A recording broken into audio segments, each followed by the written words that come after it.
Hello, hi everyone. This is Kautilya S and it's me Neeraj Kumar. So today we will discuss about the next Mughal emperor Aurangzeb. तो आज हम जो अंतिम मुग़ल शासक है औरंगजेब को देख लेते हैं मध्यकाल में. उसके बाद आधुनिक इतिहास प्रारंभ हो जाता है यहाँ से. और जो औरंगजेब के बाद के जितने भी शासक हैं मुग़ल शासक, वहाँ से मुग़ल शासन का पतन भी प्रारंभ हो जाता है. तो यहाँ पे आपकी मिडिवल हिस्ट्री कंप्लीट होती है और इसके बाद जो स्टार्टिंग होती है वो आधुनिक भारत की ओर हम बढ़ जाते हैं यहाँ से. तो जो औरंगजेब का टाइम होगा वो चलेगा 1658 से 1707 तक.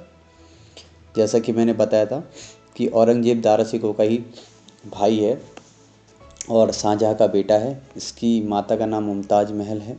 ठीक है. तो अब हम देखेंगे कि क्योंकि यहाँ पे मुग़ल वंश के साथ ही मिडिवल जो हिस्ट्री आपकी कंप्लीट हो जाएगी. ये लास्ट वीडियो ऑडियो रहेगा आपका. इसके बाद अगर आपको ऑडियो चाहिए होगी तो कमेंट सेक्शन में भी आप बता दीजिएगा. ठीक है. तो इसमें जो भी फैक्ट हो सकते हैं इम्पोर्टेंट वो इसमें हम डिस्कस कर लेते हैं. तो आज हम औरंगजेब को देख लेते हैं. तो औरंगजेब जो है वो 2 बार अपना राज्याभिषेक करवाएगा. मुग़ल शासक ऐसा मुग़ल शासक जो 2 बार राज्याभिषेक करवाता है अपना.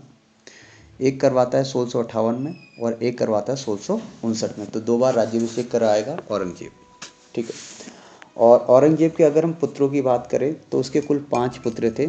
एक का नाम था मोहम्मद सुल्तान, एक का नाम था मोहम्मद अकबर, एक का नाम था मुअज़्ज़म और एक का नाम था आज़म. और जो लास्ट वन है वो है कामबख्श. इन 5 पुत्रों में मोहम्मद सुल्तान तथा मोहम्मद अकबर की मृत्यु औरंगजेब के जीवन में हो गई थी. ठीक है.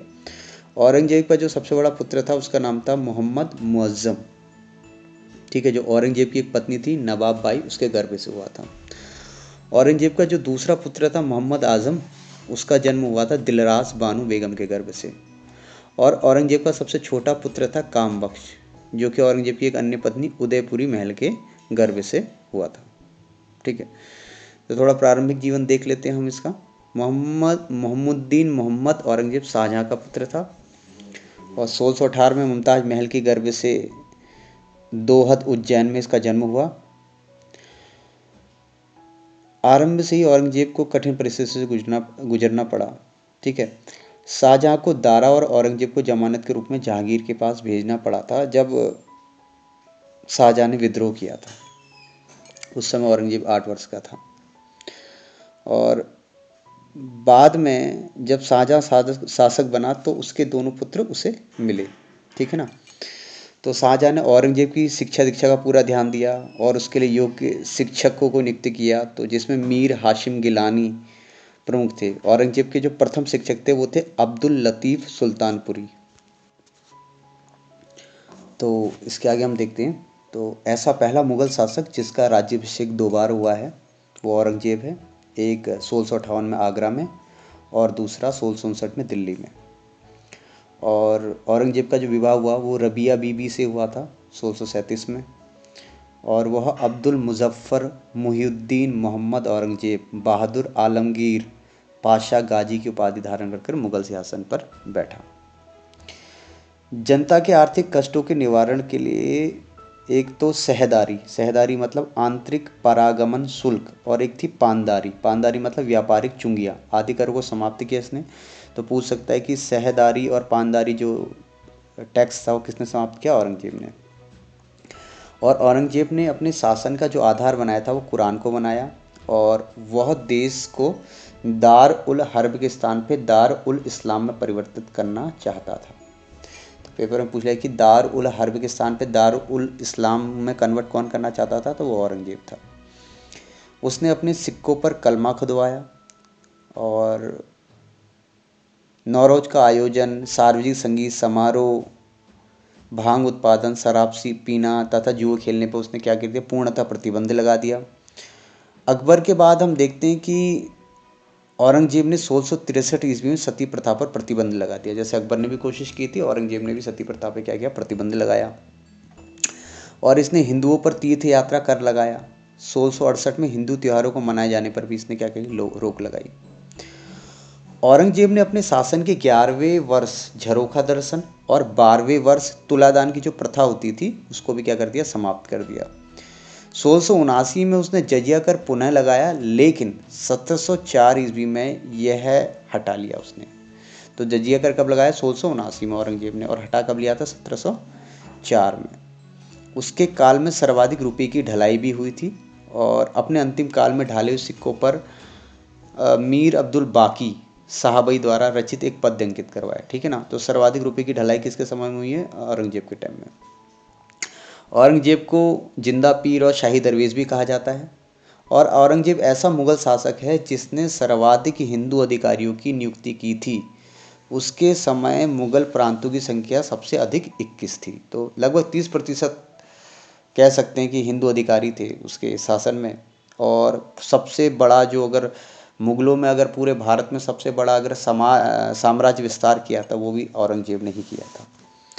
अब देखते औरंगजेब के कुछ समय में कुछ विद्रोह भी हुए थे, जैसे अफगान विद्रोह, जाट विद्रोह, सतनामी विद्रोह, बुंदेला विद्रोह, और इसका ही पुत्र था अकबर, उसने भी विद्रोह किया।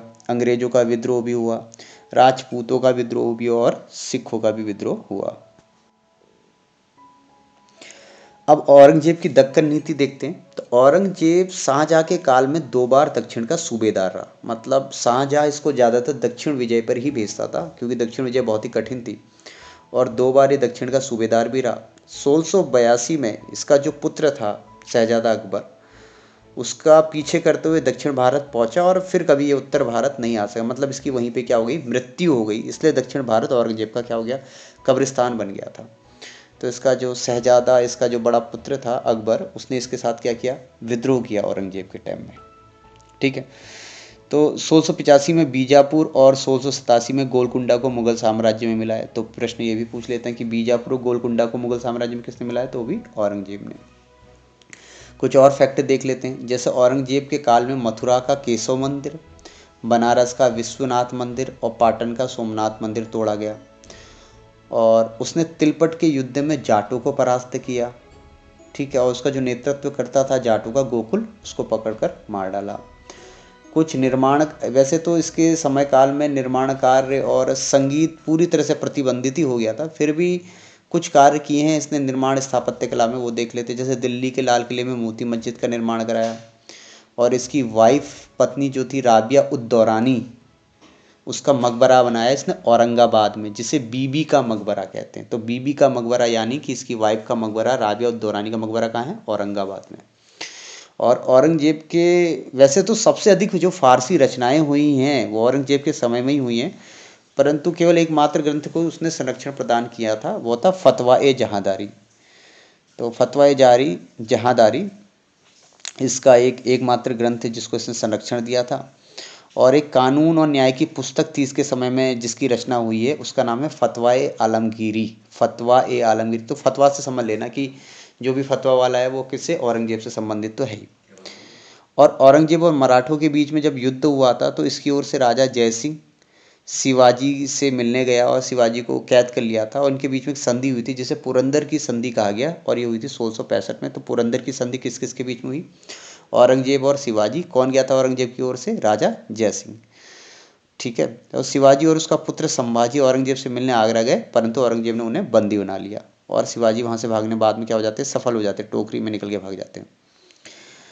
औरंगजेब के टाइम में जो मारवाड़ का शासक था जसवंत सिंह की मृत्यु हो जाती है, तो उस वक्त ये मुगलिया सल्तनत मारवाड़ को अपने अंडर में करना चाहती है। पर राठौरों में एक दुर्गादास होता है, वो काफ़ी देशभक्त होता है, राज्य भक्त होता है। तो दुर्गादास ने क्या किया, राठौरों की युद्ध का जीवन और आत्मा सिद्ध हुआ।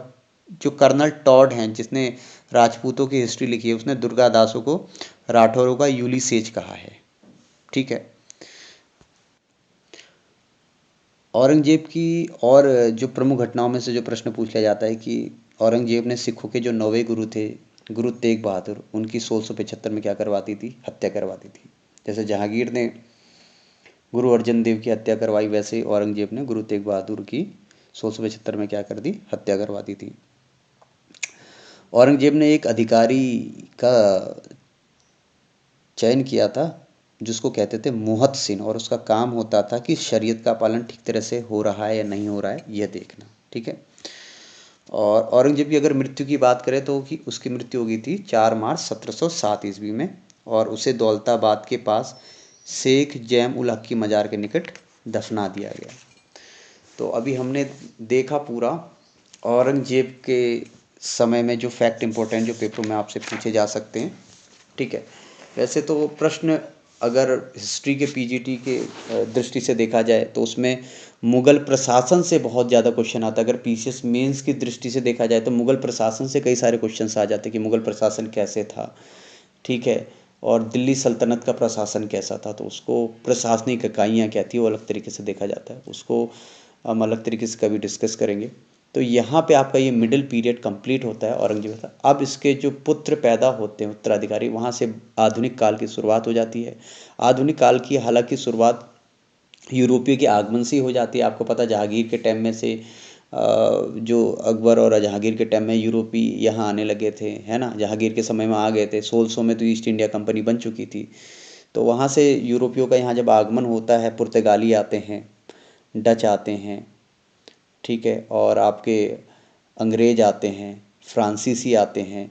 तो इनका क्रम है ये आने का। और उसके बाद यहाँ से फिर भारत में युद्ध शुरू होते हैं।